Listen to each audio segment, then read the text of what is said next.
As Veterans Day approaches, News 3 Now is saluting the Wisconsinites who served our country. Our Braden Ross got the chance to meet nearly 100 veterans as she was invited on the last Badger Honor Flight of the year. Tonight, she brings us the first look at Washington, D.C. through the eyes of these vets.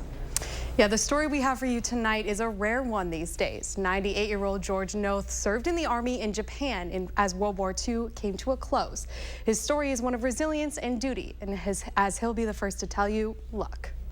I consider myself lucky. At 98 years old, George Noth will tell you he's gotten a pretty good lot in life. I grew up in Davenport, Iowa. Coming of age during World War II, it was only a matter of time before a draft letter arrived in his mailbox. I failed the physical examination because of my eyes. Less than a year later, parachutes and Higgins boats reached the shores of Normandy. So they sent me to for a physical examination again, and this time I passed. So it was off to basic training for George. Next stop, Okinawa. As the ship left Seattle, it was smooth sailing, so to speak. But as soon as we got out into the open sea, well, all hell broke loose.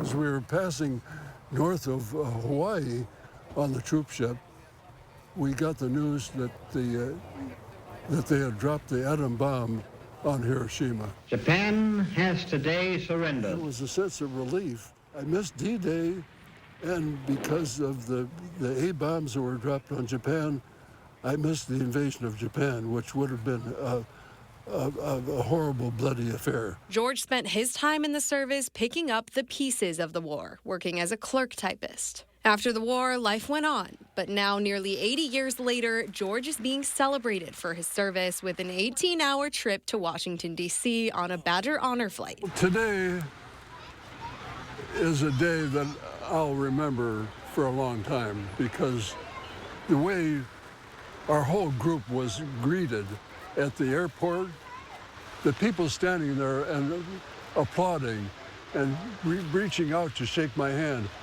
it was like I was some big celebrity or something. And although he considers himself lucky, George used his time on this trip to honor those who made the ultimate sacrifice.